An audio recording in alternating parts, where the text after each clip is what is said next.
Hey homeowners! How are you doing? I hope you guys are ready for another video of MF Home TV with me, Phoebe. Studio-type condo units, small apartments, or even townhouses often have an open space concept wherein you'll be given the flexibility and option to either merge or separate your dining room from your living room. That's why for today's video, we will be providing you with the top 5 best layouts together with the perfect fit or best furniture to go along with it that can maximize your place.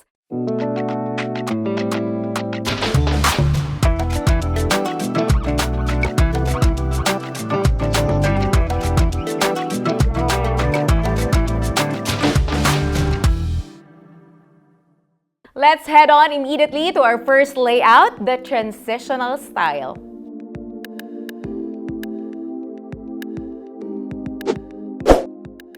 The table is positioned along the window with a pendant light above to offer plenty of light into the space, while the sofa is placed against the wall.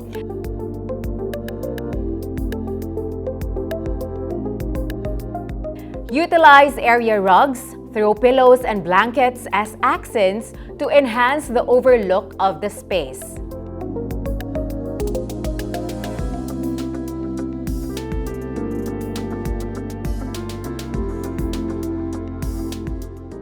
This aesthetic embraces simplicity and places emphasis on the beauty of furniture.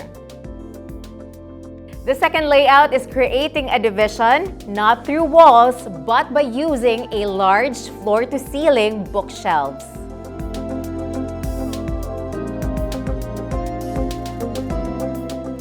The focal point of the space is the expansive floor-to-ceiling bookshelves that elegantly span the length of the living area within the open floor plan. It creates a visual separation between the living and dining areas. The use of the wall space adds functionality while maintaining an open and inviting atmosphere.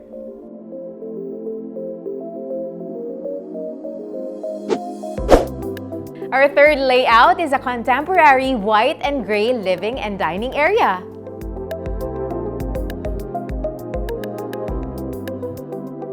The light fixtures provide both functional illumination and division. The dining table is placed at the back of the sofa with a little freeway where you can easily walk through from both sides.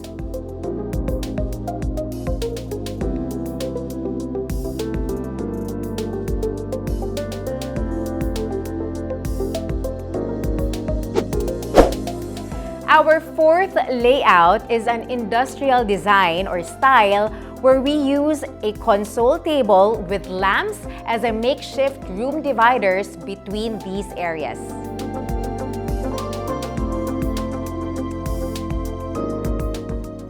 This design choice not only creates a sense of distinction between the living and dining areas but also allows for easy movement and socializing. The console table with its sleek and understated design adds a touch of elegance to the overall aesthetic.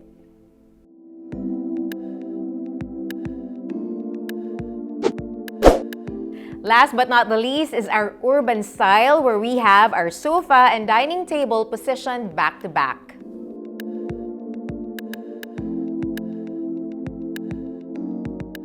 This setup ensures that both the living and dining spaces can access each of the areas, creating a seamless and multifunctional space.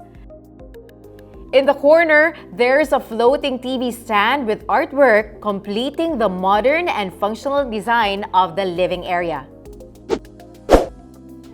There you go. I'm actually pretty much excited of your home makeover, but please share your photos with us through our social media accounts, either on Facebook or Instagram, or down below on our comment box. Till next time, homeowners. See ya! Comment of the week. Congratulations to last week's winners. This week's prize.